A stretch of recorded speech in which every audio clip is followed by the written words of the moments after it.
Hola, ¿qué tal? Muy buenas tardes. Estamos en nuestro tercer programa ya de Luces y Sombras en el trabajo, y aquí con Marcela Mandiola ya en vivo, ella desde Concón, Marcela, ¿no es cierto? Y yo acá en Santiago de Chile. Así que muy bienvenidas y bienvenidas a todas y a todos. Tenemos un programa que queremos hacerlo muy nutritivo para ustedes. Tenemos algunas exquisiteces que queremos compartir. Tenemos invitados de lujo, como la presidenta de la Asociación de Abogados y de Abogados Laboralistas, Carmen Espinosa, y además tenemos a Mariana Mansten de la Universidad Adolfo Ibáñez, del Observatorio de Futuro del Trabajo, que vamos a hablar de temas muy atingentes a lo que estamos viendo ahora, y además tenemos algunas sorpresas, y ahí Marcela le damos la bienvenida, nos puede dar sobre los otros ingredientes que tenemos para sazonar esta conversa de hoy. Hola, buenas tardes. Bueno, los saludo a todos ya en este segundo programa para mí. Sí, desde Concón, yo creo que con unos 10 grados de diferencia al menos con Santiago, que se agradecen por este lado, y con una litoral central que se prepara para una invasión de fin de semana largo. Ojalá que no sea una invasión alienígena de extraterrestre. Ojalá que no, yo creo que es más difícil esa. O sea, ya se produjo, de hecho, están ya reproduciéndose en la clandestinidad. Bueno, sí, muchas temáticas. Tratamos de que el programa no solamente visibilice, ponga en carpeta y en conversación las temáticas que mueven a la práctica del management, de la gestión de personas, sino que ojalá tenga también, ¿no es cierto?, una relación con la coyuntura en eso. Y queríamos, en términos de coyuntura, partir con nuestras luces y sombras, y destacar que, bueno, el 17 de octubre, puntualmente, se cumplieron 10 años del permiso postnatal parental. Me imagino que la mayoría se acordará, ¿no es cierto?, la tremenda polémica que fue este proyecto de ley y posterior ley en el momento en el que se discutió, en el que se conversó, cómo movilizó un montón de temáticas de todo tipo, porque venía a romper con lo que tradicionalmente se hacía en términos laborales respecto de la maternidad. Y entre otras cosas incluía dos grandes elementos, ¿no es cierto? Una extensión del permiso en total, se multiplicó casi por 2, ¿no? De 3 a 6 meses de alguna manera. Y el otro gran elemento era la posibilidad de que los varones, los padres, pudieran hacer uso de ese permiso o parte de ese permiso. La verdad es que a 10 años de implementado y puesto en práctica este permiso, menos del 1% de los varones lo han usado. Así de simple, en términos transversales. O sea, un fracaso, un desastre como política pública y como país, en el fondo. O sea, habla muy mal de nosotros, en el fondo. Completa y totalmente.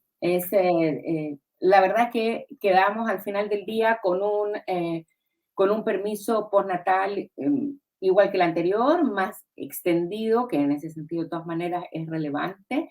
Pero yo creo que este permiso trató de, a ver, es como fuerte lo que voy a decir, ¿no? Pero de alguna manera es un poco un Frankenstein, que trató de poner junta un montón de miradas respecto del trabajo y de las responsabilidades que el trabajo tiene que tener para con las personas, pero tratando de quedar bien ahí como con todas las partes, ¿no? Entonces no es completamente una política pública, tiene mucho que ver con lo privado, y al final del día es eh, un permiso que se articula básicamente desde los recursos de las personas que se ven involucradas, ¿no? O sea, de alguna manera afecta individualmente a las madres y eventualmente a los padres que lo usen en términos económicos, no es realmente un resguardo que dé una seguridad y una tranquilidad para poder tomarse ese espacio, o sea,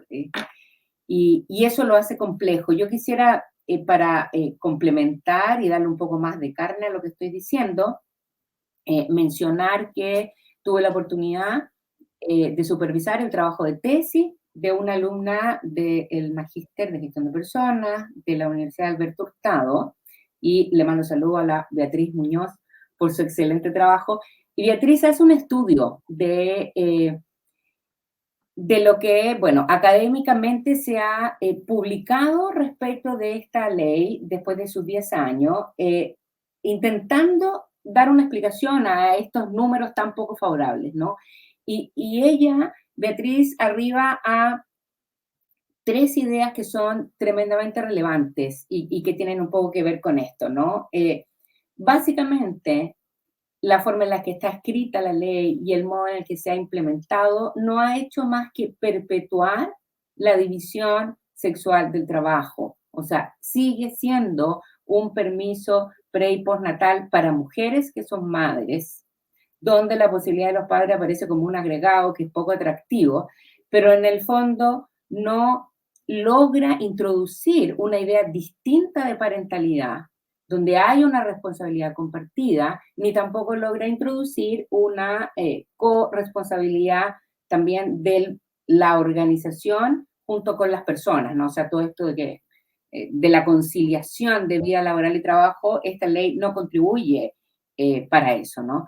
También está catalogada como una política regresiva, porque al ser subsidiada por el Estado parcialmente, mantiene una diferencia importante respecto de las personas o las mujeres que tienen mayores o menores salarios, ¿no es cierto? Entonces, no permite gozar del beneficio sin tener que preocuparse por el tema económico. No hay ahí en realidad una compensación en el fondo.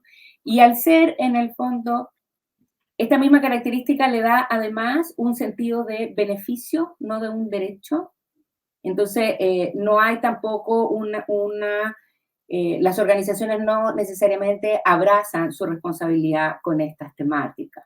Entonces, tenemos una ley, un permiso que no ha cumplido su objetivo, que ha perpetuado la dificultad que el mundo del trabajo le pone a las mujeres, que sigue manteniendo a los varones fuera de la responsabilidad de la parentalidad y que sigue también manteniendo parcial el vínculo de las organizaciones y del mundo del trabajo con la vida integral de las personas que se relacionan con ellos.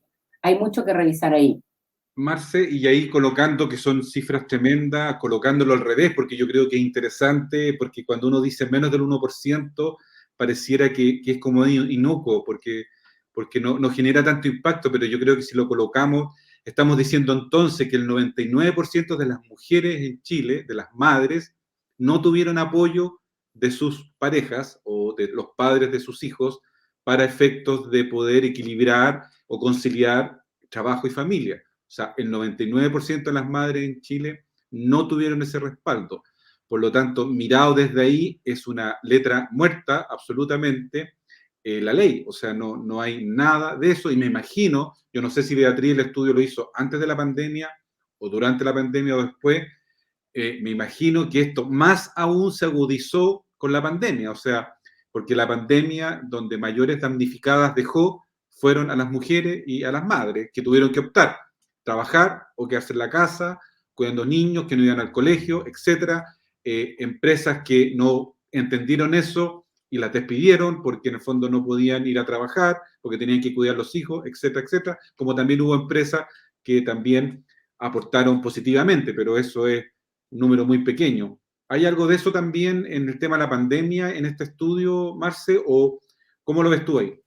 Mira, el estudio en particular no consideró la pandemia, Beatriz lo hizo durante la pandemia en primer lugar, y el estudio en particular lo que hace es un estado del arte respecto de lo que la academia en Chile ha investigado y escrito sobre la ley.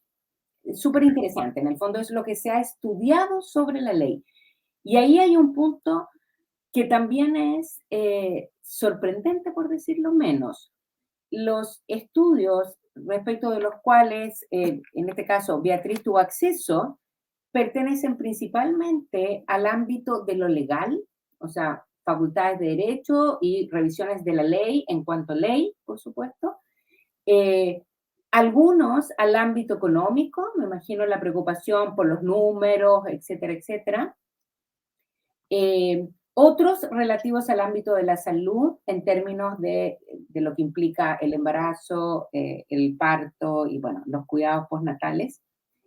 Y la total ausencia, silencio y cero participación, es decir, no actuaron hoy las áreas laborales.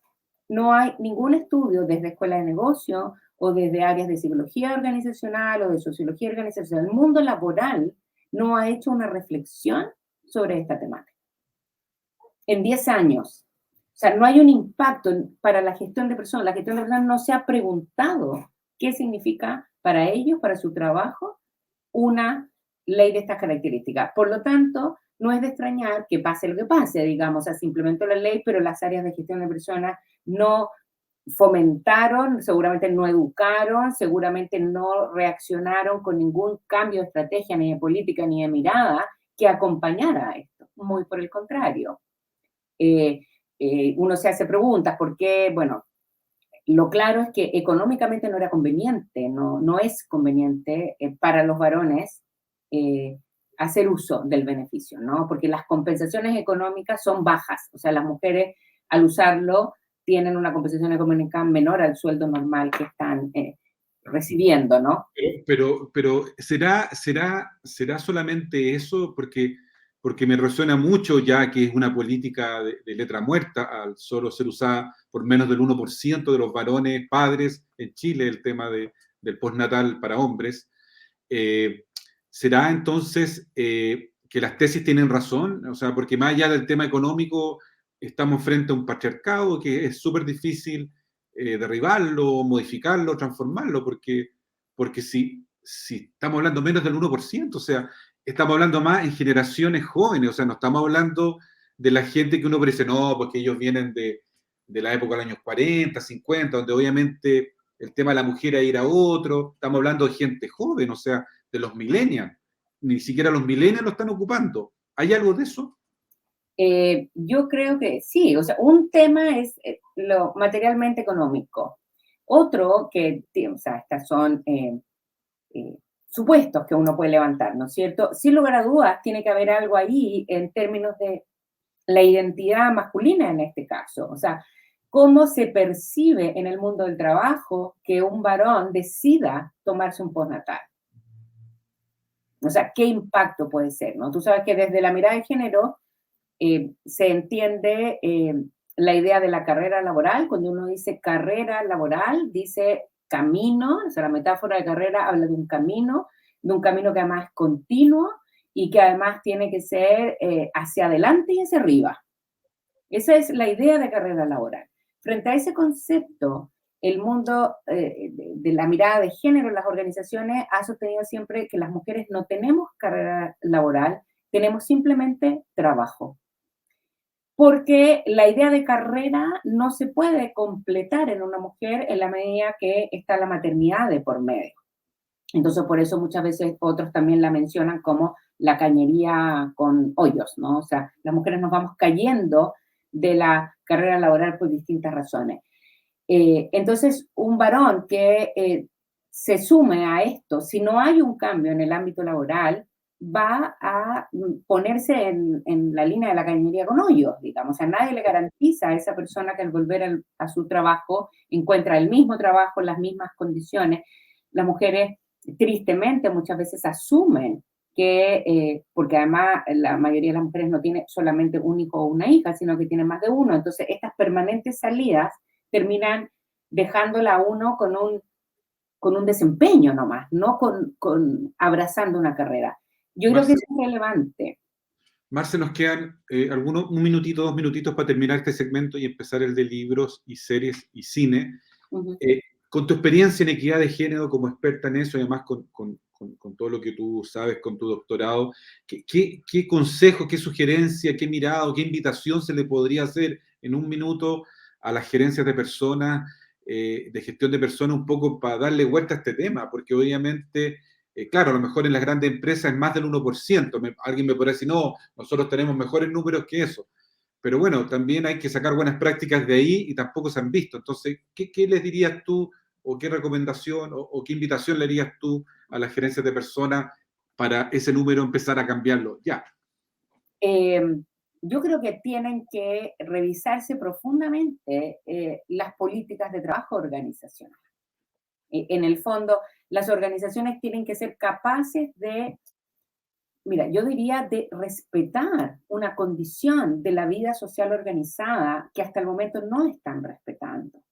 O sea, la organización asume un trabajador, y lo digo en masculino, que pone al trabajo en el primerísimo lugar de sus prioridades y le entrega al trabajo entonces todos sus recursos y todo su tiempo en primer lugar, restándole todo el resto de la vida de la persona, eh, la importancia que tiene, ¿no es cierto?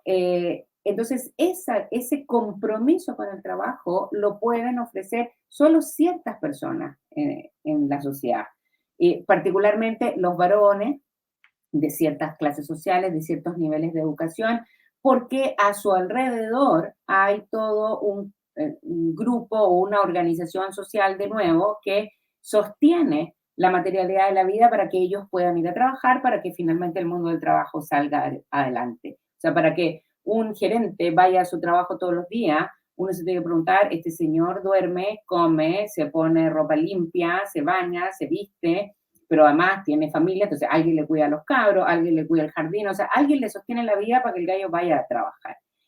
Entonces, en el fondo, lo que las organizaciones están haciendo, y como lo dice la economía feminista, es desarrollar un modelo económico, un mercado que se sostiene sobre trabajo gratuito, que es el trabajo de las labores de cuidado.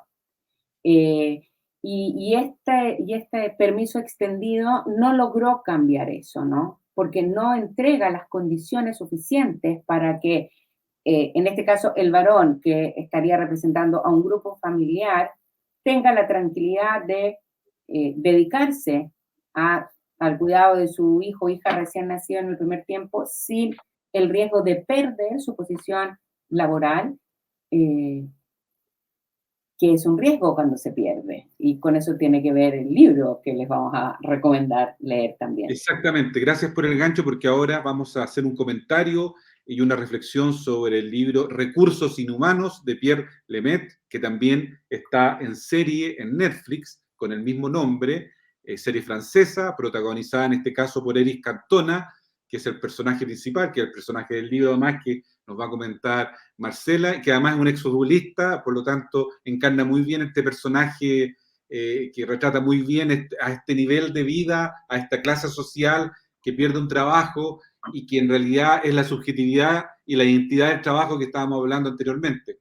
Marce, ¿por qué es importante bajar este libro Recursos Inhumanos al tema del management? Brevemente, para la gente que no ha visto la serie y no conoce el libro, ¿de qué estamos hablando? O sea, en primer lugar, el libro es acerca del mundo del management y del trabajo. Aquí está el libro en vivo y en directo, a ver, lo estoy mostrando bien. Sí. Lo primero que tengo que decir es que, o sea, el título, no sé si es muy atractivo, o sea, a los que nos gusta este apega, uno lo mira y lo compra, sobre todo porque además dice recursos inhumanos. Pero lo primero que tengo que decir es que el libro es entretenidísimo, porque, bueno, el autor es un tremendo narrador y finalmente es una historia como de suspenso, ¿no? Un thriller, muy interesante. Pero reflexiona sobre estos aspectos del mundo del trabajo que normalmente no son tema para el arte tradicional o para el entretenimiento, pero convierte esa experiencia, tal vez desde una mirada un poco más espectacularizada, ¿no es cierto? Como puede ser una novela o una película, logra hacer foco y ponerle luz a una experiencia muy cotidiana de la vida que normalmente está en las sombras porque es dura y es dolorosa. En primer lugar, la experiencia de la cesantía, de perder el trabajo. Sobre eso reflexiona. Sobre perder el trabajo a un nivel, no cualquiera, porque este es un nivel un poquito más elevado que el operario, que el trabajador o que el obrero. Y eso también es interesante mirar eso. Perder el trabajo para un segmento social que cuenta con tener trabajo permanentemente, ¿no es cierto? Vamos a hablar más adelante con la Mariana Barce de lo que implica la flexibilidad laboral y cómo ahí entonces uno se abre a otros mundos o a otras relaciones laborales. Hay muchas manifestaciones del trabajo. Acá en Luces y Sombras, en RH Management, apuntamos a un sector de lo laboral que es el trabajo organizado, que es el trabajo formal. Otra harina, otro costal, es si un día nos sentamos a hablar de la informalidad, del trabajo por cuenta propia, del trabajo no remunerado, debiéramos dedicar algunos programas a eso. Pero para un segmento profesional, de desempeño profesional, que cuenta con tener trabajo, no solo en términos de ingresos económicos de manera permanente, estable, sino que sobre todo en términos de construcción identitaria. O sea, nosotros en Chile, cuando nos presentamos y nos decimos, ¿tú cómo te llamas? La pregunta siguiente es, ¿a qué te dedicas? Digamos. Y el a qué te dedicas tiene que ver con tu trabajo. Y yo creo que todos tenemos experiencia de si alguien ha estado sin trabajo, lo complejo que es decir que está sin trabajo, o si uno hace algo que no es tan convencional, si no es tan fácil decir pertenezco a esta empresa, explicar qué se hace. Normalmente nos presentamos con la profesión o con el oficio. Entonces acá un hombre de 50 años con una larga tradición de trabajo estable, e ingresos medios, ¿no? De un día para otro se queda sin trabajo. Entonces viene esa crisis de quién soy yo ahora, cómo me entiendo a mí mismo, no solamente cómo paro la olla, digamos, y el desafío tremendo de volver a encontrar trabajo para alguien que no tiene una posición de privilegio y para alguien que tiene una edad que en el mundo laboral es crítica. O sea, todos lo sabemos, ¿no es cierto? El mundo del trabajo cada vez exagera más en términos de la búsqueda de la juventud en una circunstancia paradojal, porque hoy en día la juventud justamente no está buscando esa forma de trabajo. Entonces, en algún momento eso va a ser clutch. O sea, mientras las organizaciones le sigan pidiendo a los jóvenes compromiso, vamos a seguir dándonos cabezazos contra la pared. Y este hombre entonces llega a considerar este espacio, esta necesidad de buscar trabajo, como una aventura desesperada.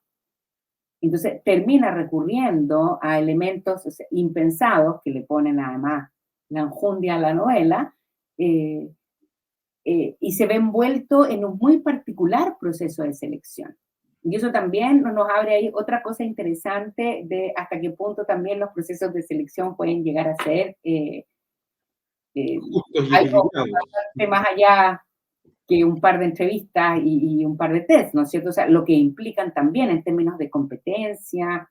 Eso me hace acordar también, hay una película muy interesante que se llama El Método, que la comentaremos también, que habla un poco de esto. Entonces,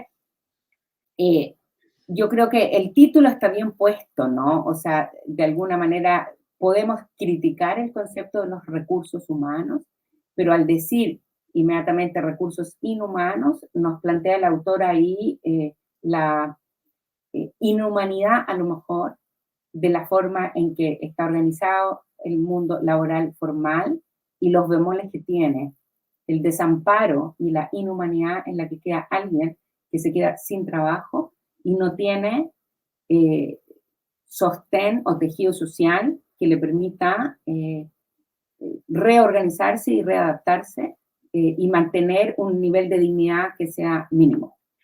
Sí, yo ahí quiero hacer doble clic un poquito, quería justamente resaltar esos puntos que a mí me parecen determinantes y que lo muestra más cinematográficamente la serie. Son 6 capítulos, uno puede verlo desplegado.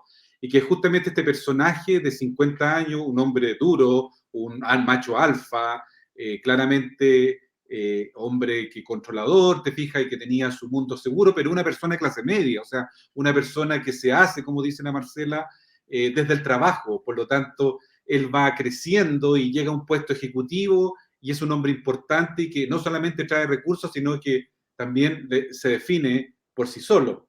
Y él muestra su departamento, un departamento de clase media, que uno podría decir, un ejecutivo acá en Chile, de las empresas más grandes, es muy difícil verlo vivir ahí. Pero acá, como es en París, Francia, obviamente hay menos desigualdad de la que nosotros vemos acá. Por lo tanto, pero se muestra eso. Y lo interesante también que a mí me parece ahí es que, claro, se muestra esta clase media en un momento económico que me imagino que Francia no es tan radical la economía o su modelo como el nuestro, pero sí muestra estas sombras del individualismo cuando él pierde el trabajo, o sea, él no pierde todo sustento, no hay una red que lo coja, no hay un Estado que le diga no te preocupes, te tomamos y te vamos a dar posibilidades por acá, o que el mundo privado diga, mira, tu experiencia, que es increíble, sirve para 5 empresas más como esta, y yo como mercado te ofrezco eso para que tú puedas continuar. Eso tampoco se ve, o sea, es una muerte. Él muere, o sea, y en el proceso de selección que dice, a propósito de un reportaje que nosotros hicimos en RH Management, de la mala selección, libro también que está, en la Mariana participó, nuestra invitada de final del programa, y habla también de todas estas contradicciones de estos sistemas de selección, o sea, ¿cómo vamos a comparar una persona con esa experiencia con una persona que recién está empezando y él está ahí en una mesa blanca respondiendo un test de 1500 preguntas y él se agarra la cabeza, te fijas? Entonces muestra esto así como que todo está hecho muy, muy para un objetivo distinto al tratar de rescatar esa experiencia y esa trayectoria. Acá el mercado definitivamente no la reconoce y no la premia. Yo creo que eso es importante verlo, porque creo que es muy sintomático de lo que nos está pasando también como país, a propósito de lo que Marce habló de la dignidad. O sea, acá la dignidad no solamente es para el obrero, también hay dignidad para la clase media, que es la que acá en Chile también está muy apretado. Por lo tanto, yo creo que un buen ejercicio como de mirarse al espejo, es decir, chuta, a los 50 años, qué complicado. Imagínate el tema de las pensiones. Allá en Francia me parece que ese tema y la salud es un poquito mejor que el nuestro, por lo tanto, efectivamente mejor que acá. Entonces, hay muchas de eso que habla de esta subjetividad y de esta muerte. O sea, yo asocio a la cesantía de él a una muerte, es un muerto en vida, es como se transforma en un zombie. Bueno, y la novela revela, devela esto, devela este nuevo personaje que surge, ¿o no, Marcel? Exacto, y bueno, marca tantas cosas, ¿no? Porque vemos cómo un proceso de selección termina siendo una rigidez burocrática muchas veces, ¿no?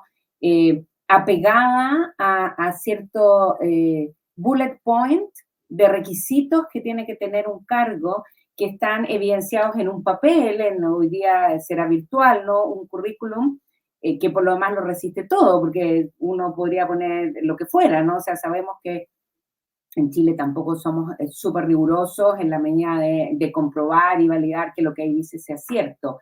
Entonces, el criterio descontextualizado de la edad, por ejemplo, sin considerar lo que tú estás planteando, o sea, que una persona de 50 años tiene una experiencia que es tremendamente valiosa, pero no, aparece más relevante, ¿no es cierto?, cumplir con otros estándares que además las organizaciones, me pregunto si se los preguntan. O sea, ¿hasta cuándo vamos a seguir exigiendo estas cosas y sin relacionarlas con lo que pasa hoy día? Hoy día vivimos en Chile, sobre todo, lo que se dice en la calle todo el rato es nadie quiere trabajar, nadie quiere trabajar, nadie quiere trabajar. Entonces uno dice, qué raro, digamos, nadie quiere trabajar. Y yo creo que ese nadie quiere trabajar es cierto en la medida que quienes ofrecen trabajo están buscando algo que ya no existe. Están buscando un trabajador, una trabajadora que ya no está o que con esas características no está dispuesta a trabajar en las condiciones en que se le ofrece trabajar. O sea, hay otras expectativas también. Es un poco, bueno, lo que dijo el presidente de Estados Unidos unos meses atrás. O sea, los sueldos son bajos, bueno, suban los sueldos. O sea, súper simple. Entonces, yo me pregunto también, ¿cuándo el mundo de las organizaciones va también a empezar a ofrecer, a requerir otros tipos de trabajadores, a ofrecer otros tipos de trabajo? O sea, a entender que entonces, para ciertos desempeños, tener... ser muy joven es irrelevante, por ejemplo, o el titulismo profesional, que es otro elemento de nuestra sociedad, tampoco es tan relevante en todo el tema, y que hay otros trabajadores, trabajadoras, otros grupos sociales y poblacionales que están ávidos de hacer una contribución en el mundo del trabajo, pero que no pueden integrarse porque el llamado vengan a trabajar sigue siendo un llamado estricto a un grupo súper pequeño de la población y que está convocado más para cumplir con ciertos indicadores, como para sacarse cierta foto, desde la mirada de la foto que necesita la organización, sin que la organización considere su responsabilidad respecto del equilibrio y el bienestar de lo social. Marce, muchas gracias. Estamos terminando el segmento de cultura, de libros, de series, de cine. Y una cosa que se nos quedó en el tintero, de que también lo tiene la película y lo tiene el libro, es estos ejecutivos, los dueños de la empresa, el presidente, el directorio, lo que trama, porque tiene que vender una industria, se tiene que deshacer de una industria, y ahí están los sindicatos detrás. Y cómo maquinan un poco esto para buscar un perfil de líder que sea capaz de enfrentar esa crisis, de cómo confrontar los sindicatos que se le van a tirar encima porque está dejando cesante a miles de familias por una decisión económica de la empresa, en definitiva. Y esto lo digo porque nuestra invitada tiene estrecha relación con estos temas, es la presidenta de la Asociación de Abogadas y Abogados Laboralistas, AGAL, una asociación de mucho prestigio acá en Chile, con muchos años ya. Quiero dar la bienvenida a Carmen Espinosa, que está ya en la sala. Si es que, Carmen, muchas gracias por estar acá con nosotros. Bienvenida acá a nuestro programa Luces y Sombras en el Trabajo. Hola, muy buenas tardes a todas, todos y todes. Un placer poder compartir temas tan interesantes. Alcancé a escuchar algo de Marcela y es parte de las preocupaciones que tenemos todos hoy día en un momento tan especial, ¿no? Sí, pues. Tan difícil, pero especial. Sí, bueno, un momento especial que también nos convoca. Nosotros publicamos hoy día en RH Management un reportaje que hicimos a unos primeros pasos que se dan en la constituyente en relación a colocar e instalar los temas del trabajo, una iniciativa liderada por AGAL y por Manuel Bordansky, que es el constituyente que está detrás también trabajando para escribir una nueva constitución. Y ahí la reflexión que quiero invitar a la audiencia y agradecer mucho a Carmen que está acá. Nosotros pareciera, Carmen, que estamos frente a un inminente cambio de paradigma, no solo por la nueva constitución, sino también por la crisis global, por la pandemia. O sea, hoy en día el modelo económico y laboral, el chileno, que data de los 80, del Código Laboral de Piñera, de la Constitución de Pinochet, parece una estructura que ya ni siquiera es injusta, porque ya estamos todos de acuerdo que es injusta, sino que también pareciera que es poco moderna, no está mirando los tiempos de ahora. ¿Qué cambios crees que van a venir en relación a esto? ¿Qué conversaciones se van a instalar, sobre todo mirando la nueva Constitución? ¿Qué opinas tú, Carmen, ahí?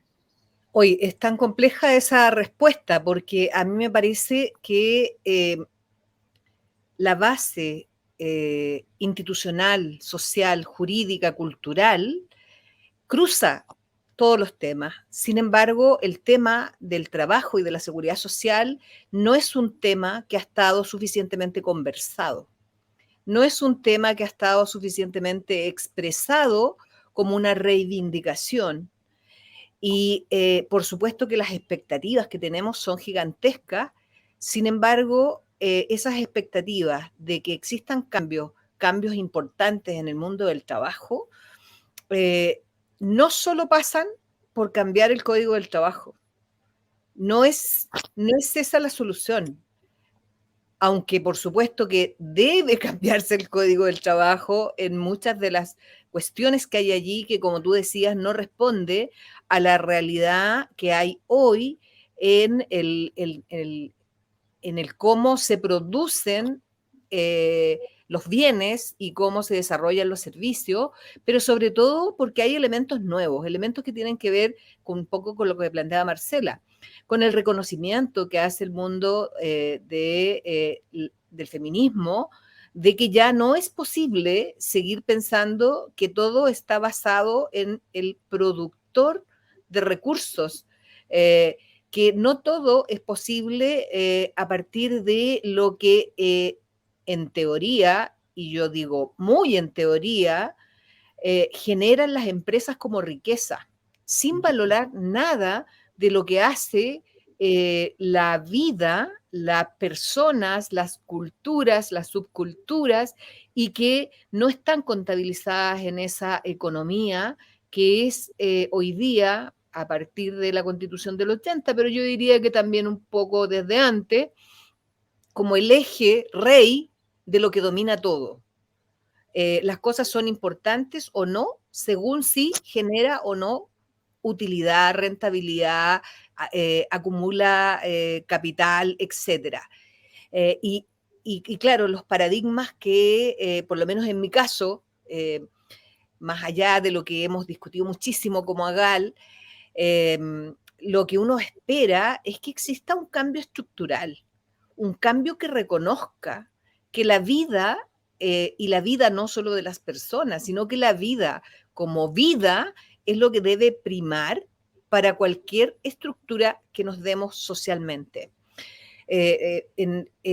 Por ejemplo, todo lo que tiene que ver con el sistema de cuidados, que hoy día parece como algo tan novedoso, es una cuestión que no es solo de moda.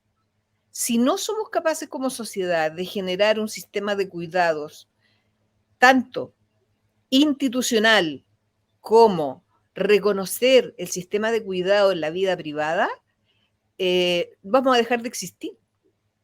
Porque los cambios que se han provocado en las últimas décadas a partir de esto de que ya la empresa empezó a plantearse cada vez más la necesidad de bajar los costos en el factor trabajo y no considerar lo que se consideraba antes normal, que el trabajador tenía que sustentar a otras personas, y obligó a las mujeres a salir a trabajar, porque no es que las mujeres solo salen a trabajar porque tienen ganas de desarrollarse profesionalmente.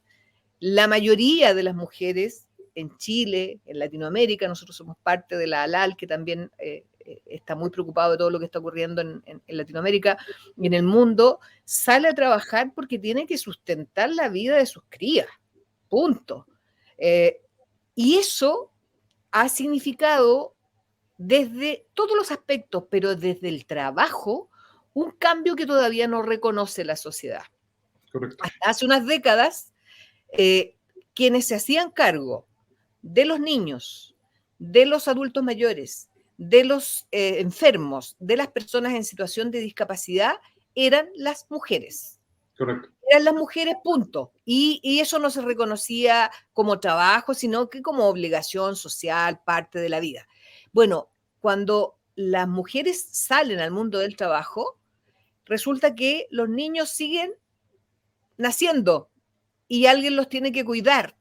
Y entonces se generan institucionalidades, algunas muy buenas, otras malas, y ahí tenemos muchas discusiones que hacer todavía, por ejemplo, con el tema de la protección a la maternidad y no a la vida, al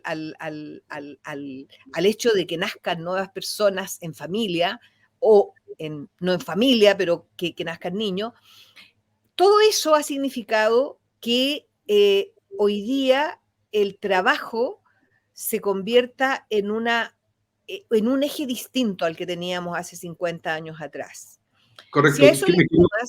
Si a eso le sumas que la empresa, a partir de la Constitución del 80, ha tenido una libertad, un libertinaje absoluto para generar las relaciones de trabajo como se le ha ocurrido, además con implementación de legislación reversa a los derechos, como la subcontratación, como el suministro, y hoy día todas estas cosas atípicas que hace 30 años atrás eran como contratos atípicos, extraños.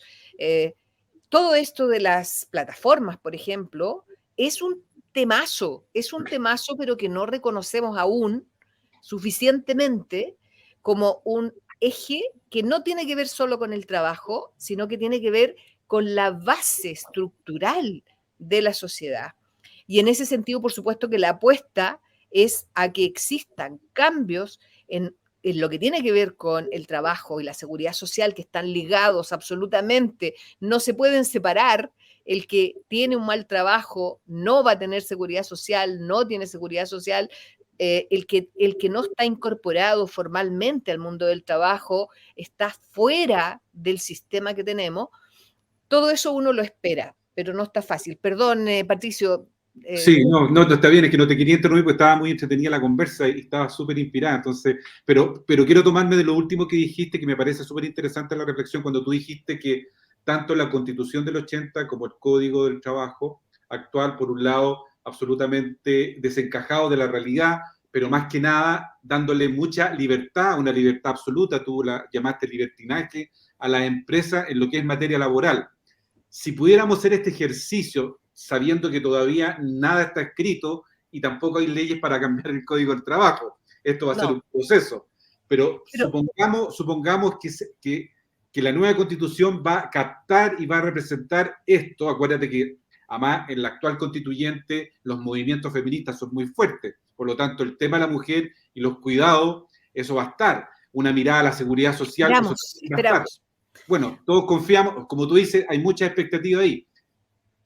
Pero supongamos que estas cosas se vayan logrando. ¿Qué impacto? Porque de una empresa que está acostumbrada a hacer lo que quiera, como tú decías, a una empresa que va a tener que cambiar su mirada, porque las prácticas van a tener que cambiar, porque hay un código y una constitución que dice, ojo, ahora no tenéis libre albedrío, tienes que mirar. ¿Qué impactos ves tú que se vendrían en ese sentido en la empresa mirando lo laboral desde el punto de vista jurídico, que es tu especialidad?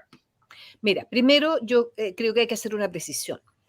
A partir de la Constitución del 80 y especialmente con el Código del Trabajo que fue desde el plan laboral reestructurado, no tiene demasiadas diferencias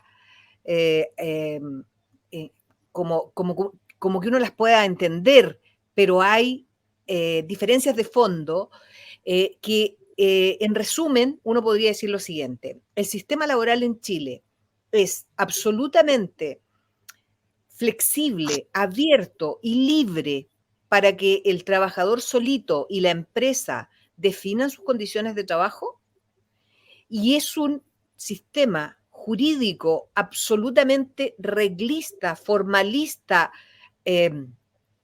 que socava la libertad en el derecho colectivo, lo que es absolutamente contrario a lo que podría significar el mejorar las relaciones de trabajo.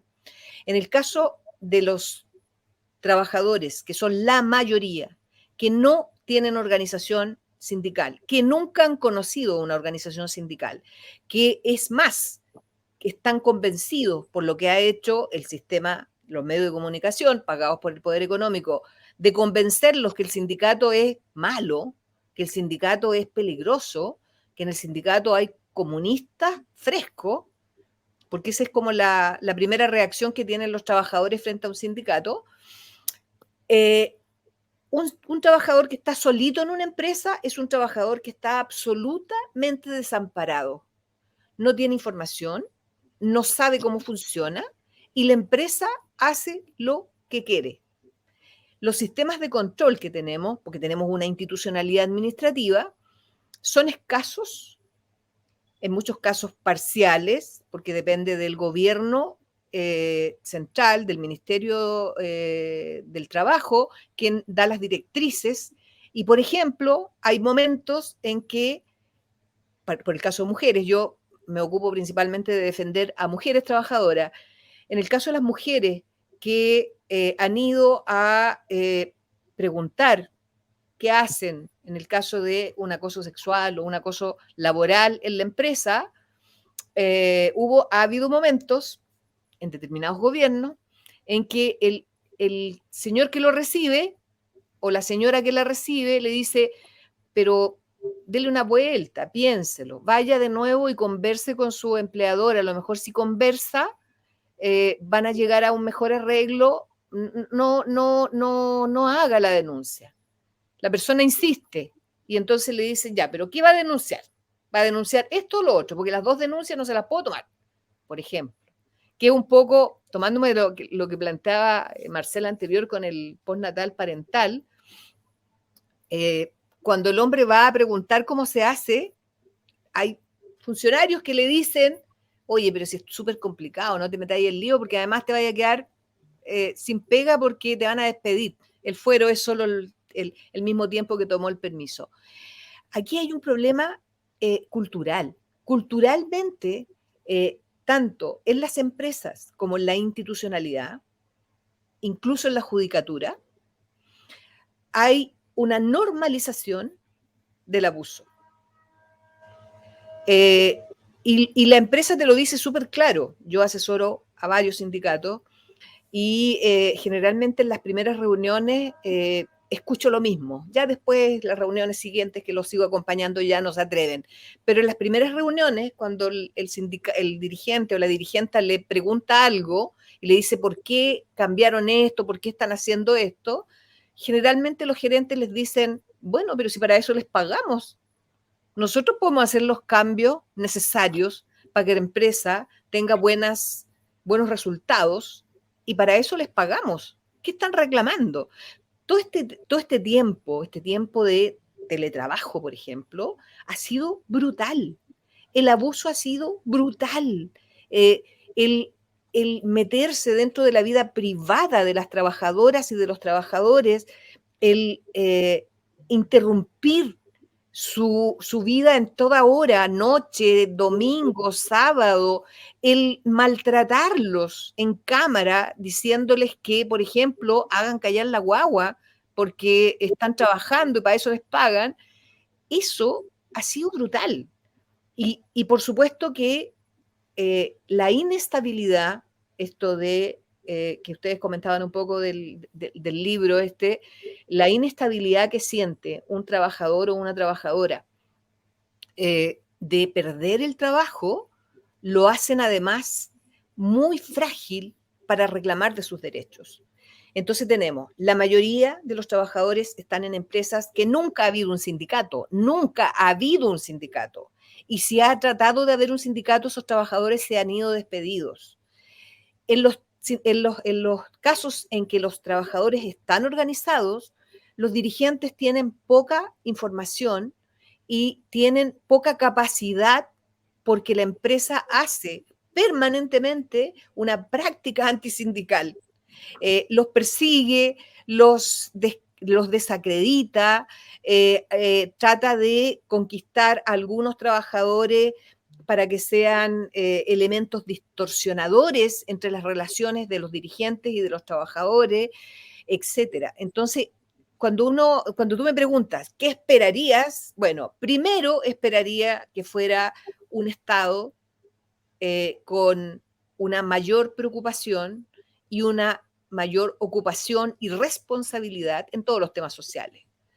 Que no siga el mercado resolviendo cada una de las cuestiones que el Estado tiene la obligación de resolver de acuerdo a todos los tratados de derechos humanos internacionales ratificados y vigentes en Chile. O sea, esto no estamos inventándolo. Hay una serie de aspectos que Chile no cumple y no cumple porque el modelo que tenemos a partir de la Constitución del 80 hace que el Estado sea un Estado pequeño, un Estado subsidiario, un Estado que traslada el quehacer a terceros. ¿Y quiénes son esos terceros? Empresas que pelean la licitación y que gana el más mejor. ¿Y quién es el más mejor? El que aparentemente cobra menos y hace más. ¿Y cómo cobra menos? Pagándole menos a los trabajadores y trabajadoras. ¿Cómo lo hace mejor? Explotando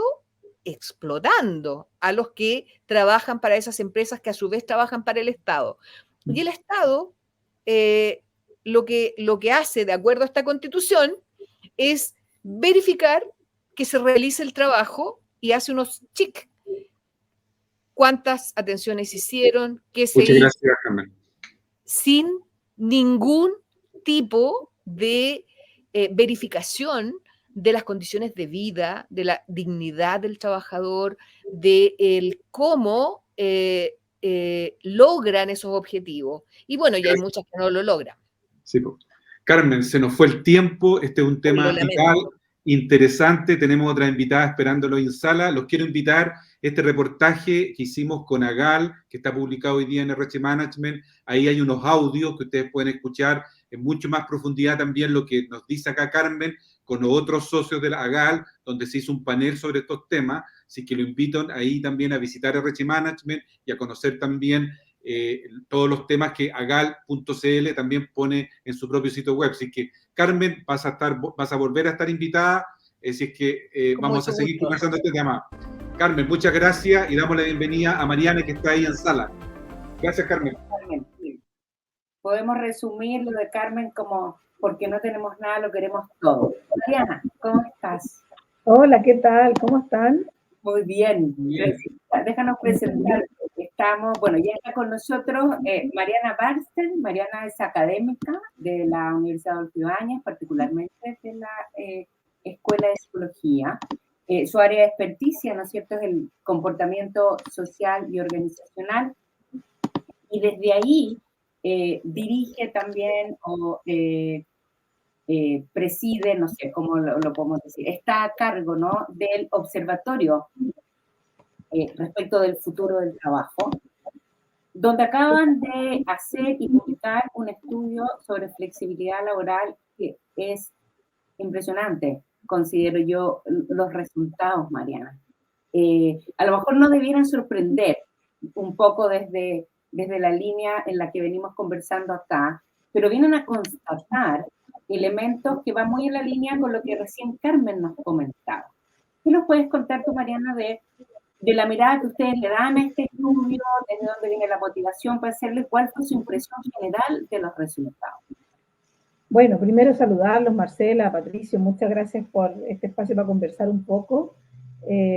Bueno, nosotros veníamos dándole vuelta antes del estallido, antes de la pandemia, que de alguna manera ese es un tema que no es muy tocado en las organizaciones, el tema de la forma en que el trabajo se organiza.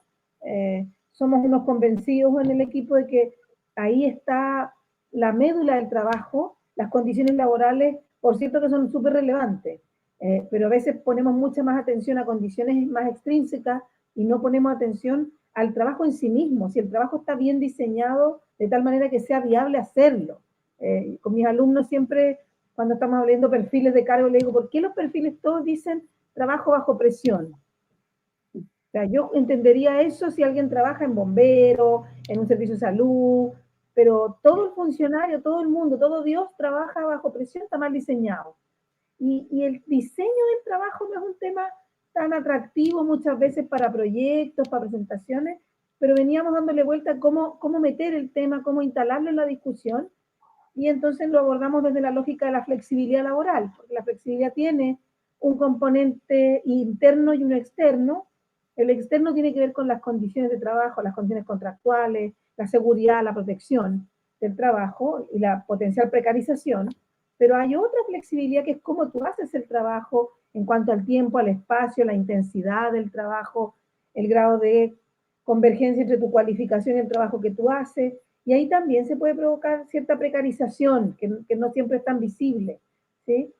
Pero por otro lado tiene el potencial de ser el espacio donde podemos mejorar los trabajos para que la gente tenga todos trabajemos mejor, de más calidad, más motivante y más satisfactorio. Entonces, por ahí surge la idea de poner el tema de la mesa de esta manera. Y bueno, nos empuja el estallido, nos empuja la pandemia, nos empuja la ley de teletrabajo y el tema carrabuelo, por decirlo así. Un poco esa es la pregunta de dónde surge esto, un poco por allí.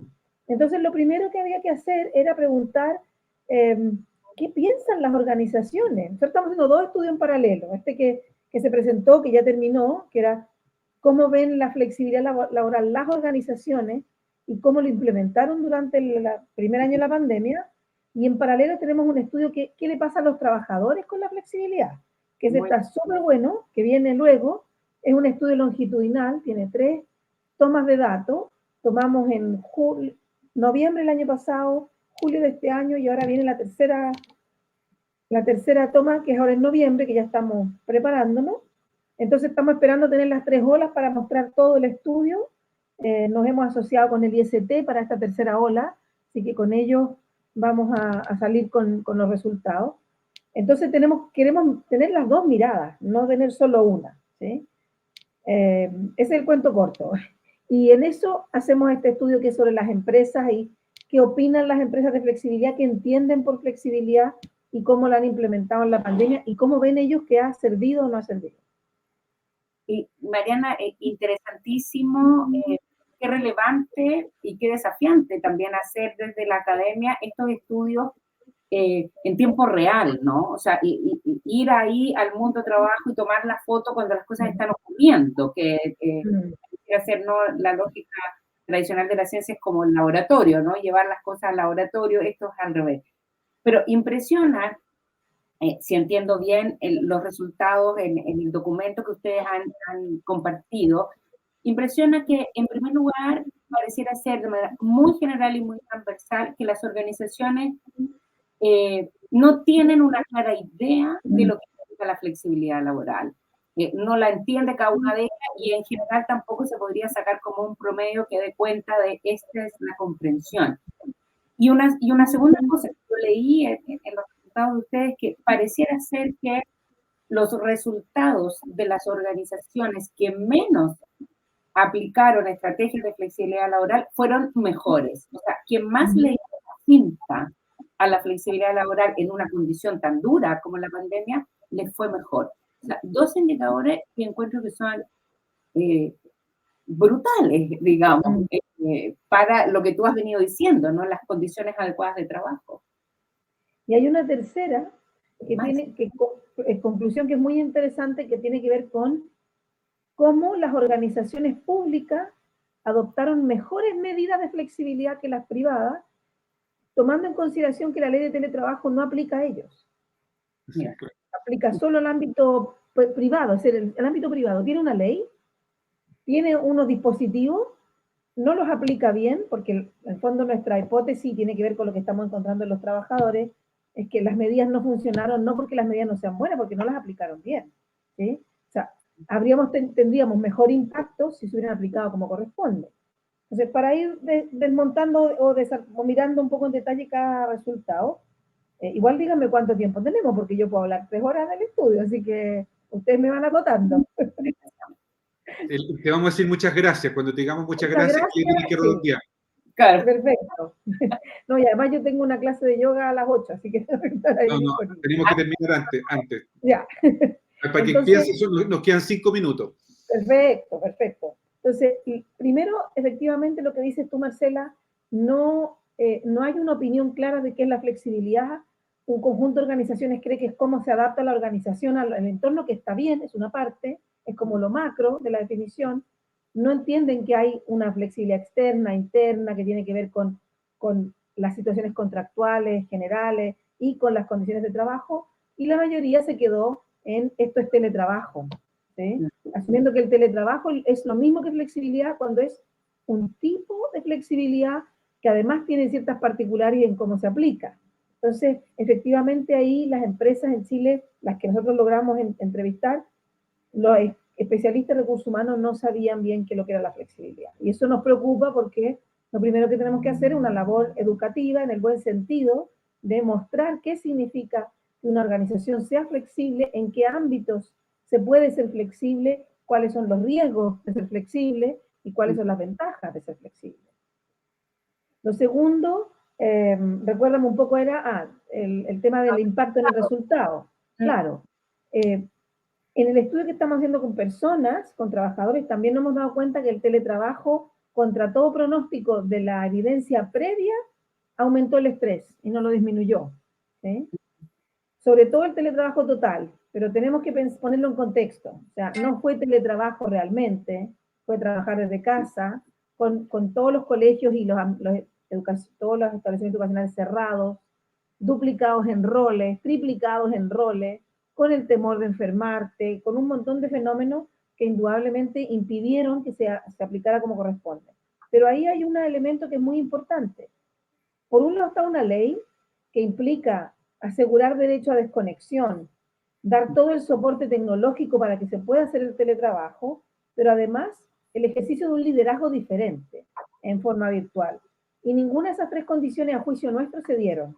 En el estudio se muestra que efectivamente de todas las empresas solo 3 hicieron acciones concretas para garantizar la desconexión laboral de las 12 horas que señala la ley, por ejemplo. 3 de 124. 3 de 124. Y eso quedó al libre albedrío del líder. En algunas organizaciones, no en este estudio, sino que en otros momentos me han dicho, no, si esto queda a la buena onda del jefe. No, no, hay una ley, no es a la buena onda del jefe. Hay que asegurar la desconexión digital. Pero además muy pocas, y solo algunas públicas, hicieron adaptaciones al puesto de trabajo. Es decir, no era cosa de agarrar todo, irse para la casa y trabajar desde allá. Había que adaptar la tarea. Y es ahí donde nosotros queremos hincar el diente. La tarea se tiene que ajustar al formato online. Y eso no pasó. Pasó muy pocas organizaciones y otras ni saben que dentro del proceso de flexibilizar espacio-tiempo del trabajo, tienes que adaptar tareas. Y lo tercero es este tema del liderazgo, que efectivamente en Chile había mucha resistencia al trabajo remoto o a otras formas de flexibilidad y los líderes, digamos que ya no son, qué bruto, qué bueno los líderes en Chile, en esta situación fue mucho más difícil que llegaran porque no conocían hacia dónde tiene que ir el liderazgo de equipos virtuales. Es un tema que en la academia lleva estudiando hace 20 años, pero que en Chile estamos muy atrasados. Entonces ha sido también un proceso educativo de ir indicando a las organizaciones qué es el liderazgo virtual, cómo se implementa, cómo se complementa con el liderazgo presencial. Entonces yo atribuyo los resultados no a la mala, digamos, a que las técnicas o las herramientas no eran buenas, las de flexibilidad, sino a la forma en que se implementaron. Y ahí tenía un hincapié en que encontramos formas de flexibilidad que rayan en lo ilegal. Encontramos 2 que fueron declaradas por personas que entrevistamos para probar el instrumento, y que fueron la reducción de sueldo, ¿sí? Una jornada comprimida y legal, en términos de que no se formalizó en contrato, ¿sí? Pero que la gente la aceptó. Esa medida en general tuvo buen efecto, porque permitió a las personas comprimir un poco su jornada de trabajo y no la evaluaron como negativa. Pero la suspensión, o sea, la otra es la suspensión de relación laboral, que también fue una medida medio compleja, aunque era una medida legal. Pero la reducción de sueldo está en contra de todas las lógicas, pero a la gente le dijeron, o lo despido o le bajo el sueldo. Entonces la gente estaba satisfecha con la medida, porque preguntamos satisfacción con la medida, estaba satisfecha porque era costo-oportunidad, digamos, o me pagan la mitad o me voy, pero incluso generó más compromiso, pero tuvo efectos negativos en salud mental, en inseguridad laboral y en otras variables. Entonces lo consideramos una medida perversa en eso. Y esa no es una medida de flexibilidad laboral, en realidad. Entonces vimos que se aplicaron cosas que no es flexibilidad, y que lo curioso es que las empresas la declararon, porque se lo preguntamos a los trabajadores, pero cuando se lo preguntamos a la empresa, hubo un porcentaje que declaró que la aplicó. Dice, pero seguro que la aplicaron mucho más, entonces, si un porcentaje la declaró sabiendo que es ilegal. Bueno, qué importante todos estos hallazgos, o sea, cada uno de ellos da, pero para profundizar muchísimo, pero bueno, yo creo que uno habla también desde donde intenta hacer la contribución. Llama muchísimo la atención que las personas que están a cargo de tomar estas decisiones, o sea, las áreas especializadas de gestión de personas o los liderazgos, no tengan la comprensión y la información necesaria para abordar estos desafíos. O sea, convengamos que la pandemia nos puso en un contexto inesperado, bueno, esa sí que no la vimos venir, y había que echar mano de lo que fuera. Pero eso nos habla, tú dices, cuando hay que hacer un esfuerzo de educación, yo engancho mucho con eso, porque uno mira el modo en el cual se educan en estas temáticas los profesionales que después salen a ejercer esto. Y me refiero en particular al área de la educación en negocios, donde yo más me identifico, porque la formación ahí es monolítica, acrítica, irreflexiva, neutral, universalista, descontextualizada. O sea, se enseñan modelos que son como todos iguales, envasados en una sola parte, no se hace una bajada concreta a la realidad concreta en la cual se está utilizando, y en el fondo se enseña una estrategia de gestión de personas al servicio de la productividad organizacional. Ese es el norte. Hay poca reflexividad de la experiencia local. O sea, por ejemplo, este estudio, ¿cuán relevante sería analizarlo en una clase? Y si lo conectamos también con lo que nos mencionaba Carmen en la entrevista anterior, o sea, la educación en negocios en Chile no considera la temática de relaciones laborales ni lo sindical. Entonces, a lo que voy yo, tenemos una clase dirigente en las organizaciones, al final del día, profundamente ignorante de este tipo de temática. Y eso es súper grave en el fondo, ¿no? Porque hace cojear una pata importante del sistema. Sí, yo solo para cerrar de eso te diría que es por todos lados el tema de comprender bien el concepto, porque el concepto puede ser relativamente neutro, pero tiene un riesgo, la precariedad, pero también tiene un riesgo de la organización, si no se flexibiliza, si no implementa medidas de flexibilidad, también tiene problemas porque hoy día todos necesitamos medidas de flexibilidad. Son muy buenas medidas para conciliar la vida personal con la vida laboral. Hace unos 10 años atrás, mi profesor guía de mi tesis doctoral, que trabaja en estos temas, que yo lo aprendí con él, yo lo invité a hablar de flexibilidad organizacional en una charla en Antofagasta. Vino el Ceremi, y el Ceremi lo destrozó, porque lo único que le planteó es la idea de la precariedad. Entonces, no tenemos que, me gusta más que el nombre del programa es Luces y Sombras. La flexibilidad tiene luces y sombras, pero tenemos que tratar de mirarlas todas, no solo mirar la sombra o solo mirar la luz, porque tenemos que entender que el fenómeno, los límites son difusos, la forma que se implementan es muy relevante, la forma en que se comunican, la forma en que la organización se prepara para eso, y también, y eso tiene que ver con qué entendemos, qué sabemos y cómo discutimos sobre qué impactos puede tener esta flexibilidad. Entonces, son todos los lados, porque hay muchas visiones muy sesgadas. Hay visiones desconocidas y otras visiones muy sesgadas de la flexibilidad. Bueno, muchas gracias, Mariana. Hemos sido flexibles en este programa con el tiempo, en esta oportunidad, y creemos que hemos comprendido cabalmente el concepto. Así es que, Mariana, muchas gracias. Vamos a seguir invitándote porque el tiempo en este tipo de programas pasa demasiado rápido. Quiero agradecer a toda la audiencia por seguirnos. Gracias, Mariana. Gracias, Marcela. Nos vemos el próximo jueves a las 5.